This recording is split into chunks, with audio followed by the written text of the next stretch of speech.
Browns receiver Andrew Hawkins and O-lineman Joe Thomas yesterday brushed off a TMZ report that 3 unnamed Browns players were calling for Mike Pettin to go back to Johnny Manziel. Thomas compared the story to picking up the onion and that it couldn't be further from the truth. That was pretty funny.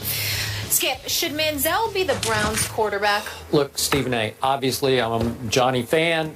I want to see him play football. I want to see him start games, but not get thrown into this disaster that is the Cleveland Browns. Because, look, the handwriting's on the locker room wall. Mike Patton, Ray Farmer did not want to draft Johnny Manziel, and they do not want to bet their futures on Johnny Manziel. So this is a losing proposition here. And they just today announced that they signed that kid, Austin Davis, who started 8 games for the Rams last year. 2-year extension, gave him $500,000 guaranteed, 4.2 overall. It's not huge money, but they're showing you that they like him more than they like Johnny Manziel. They want to keep him in the fold as a possible starter going into next year. Ditto. That's all I have to say. I'm looking at the schedule. San Diego, Baltimore, Denver, St. Louis, Arizona, Cincinnati, and Pittsburgh. Those are your next 7 games. You shouldn't want to see Johnny Manziel in there, because if you said otherwise, I was going to sit up here and ask you, I was going to read out these games. I'm going to say to you, do you really want Johnny Manziel in there at this particular moment? But I think he wants to. I don't think so, but I know he wants to be in there. Well, sure he does. I know he wants to. And I do believe some of his teammates would like to see him in there. I know a whole bunch of those fans. It would be much more fun to watch them lose with Johnny than lose with McCown. Let me show you this. They will see him. Against these defenses, I promise you, McCown's not going to last. might not last. Manziel will be back in. No, God bless him. God bless him. We don't wish anything. I'm not talking about him getting hurt. He's just going to get taken that game. Johnny could win more games than McCown? I don't think either of them can win more games. You're probably right about that, too. It's more about the team as a whole than the quarterback. The team stinks offensively. Totally get it. Great having you in studio. Let's make it a thing. I might think about coming back tomorrow. It depends on how Skip acts. Well, I don't know about that outfit. You must be crazy. The Federal Appeals Court has granted a request by the NFL and NFLPA to expedite a hearing on the league's appeal of the ruling that struck down the Tom Brady suspension. The move basically guarantees Brady will play the entire regular season and postseason without the threat of being suspended for his role in Deflategate. Good news for Brady and the Patriots, considering that the wild card playoffs begin January 9th, 2016. The AFC and NFC championship games are set for January 24th, and the Super Bowl is scheduled for February 7th. Right now, the earliest the appeal will be heard is the week of February 1st. Stephen A.? Well, I think the time has arrived to concede that Skip Bayless was absolutely right. Thank you. I think the time has arrived. Well, I mean, if it means so much to you, congratulations. Okay, you were right about Tom Brady winning this case. Because as far as I'm concerned, the NFL has officially lost. Even when Judge Richard Berman came down with the decision to rescind Roger Goodell's 4-game suspension, okay, and you know, on September 3rd, here's the bottom line. At the end of the day, you're thinking that the NFL still has a right to appeal, and the appeal could end up being heard before the playoffs, and Tom Brady can end up suffering the consequences. This essentially ensures that Tom Brady is not going to be affected in terms of being on the field for the entire season. It is time for the NFL to cut bait and to drop this all together. Oh, really? And let me tell you something. I'm gonna go a step further here, because here's the reality, Skip. If the Patriots make the Super Bowl and you, as a league, go after Tom Brady still the week of the Super Bowl, a year later, that is beyond insanity. There is no excuse for that whatsoever. I don't give a damn if he is guilty.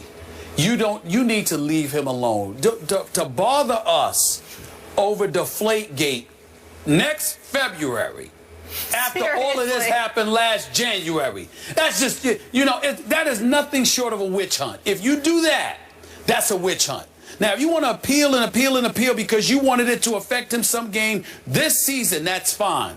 But since the case won't even be heard until the week of the Super Bowl, okay, at the very earliest, you can't allow this to even be a story. If you do this, it's beyond football. It's beyond. You have contaminated the game, and you're contaminating your own Super Bowl. Wow. You actually deserve. It won't happen, of course, because we'll all watch. But I literally literally wouldn't blame America for boycotting the Super Bowl. Stop it. No. Of course it's not going to happen. Let's not get ridiculous. Okay. It's not going to happen. But I said I would not blame the American public, the world, if they boycotted the Super Bowl, if the NFL allowed this to be a story the first week in February. Come on now. Just drop just drop it. So what percentage of American NFL, or not American, let's do worldwide NFL fans, what percentage still believe Tom Brady knew about it and lied about it? I think more than 50%. Okay, so to your point, see, then more than 50% of the people would applaud the NFL for continuing to hang in. I disagree because, Skip, I don't believe that the quarterback knew nothing. I just don't believe he actually said deflate the footballs below PSI levels of 12 and a half. What I'm saying to you is this. I don't care, and I think I speak for a lot of folks out there who simply don't care. Now that football has started, we want to see Tom Brady out there performing. We don't care anymore. The NFL had the offseason to handle their business. Okay. You failed in that quest. Let it go. To allow it to become a headline. Again, the week of the Super Bowl, after it was the headline, the week of the last Super Bowl, that's inexcusable. Okay, it's inexcusable. It's not the NFL's fault or doing that the appellate hearing, the appeals court, would start on February 1st. It is their fault. Remember, it's the court ruled that. I know was that. The court docket. I know that. But if the NFL said we drop it, they'll drop it. They could drop it if they wanted to. You lost. You lost. Drop it. It's over. He's back playing, and you can't affect, because even if they heard the case, Skip, the first week, the week of the Super Bowl, they're not going to tell Tom Brady if he's in the Super Bowl, you can't play that Sunday. They're not going to come down with a ruling that prevents it from playing. So why bother? Okay, there have been some prominent cases that have been won on appeal. And the most prominent one I know of, speaking of sports, is Maurice Clarett. And it was the greatest injustice, I think, in American sports history that Maurice Clarett won at the circuit court level, at the Judge Berman level, and then lost on appeal to the NFL about could he play as But that's not my issue. My issue, again, is it ain't even whether or not they can win. If you can't win before the Super Bowl, if Tom Brady is in it, we don't need to read those headlines. He's playing anyway, so why bother him? Well, now, if he wasn't playing, if he wasn't playing, that's it. But if the NFL allows this story to contaminate a second consecutive Super Bowl week and Super Bowl, even though Tom Brady is playing, that is tantamount to a flagrant witch hunt. Okay. Let it go. Brady Witch Let it go. I love it. Let it go. If I can let anybody, listen, let it go. He beat him.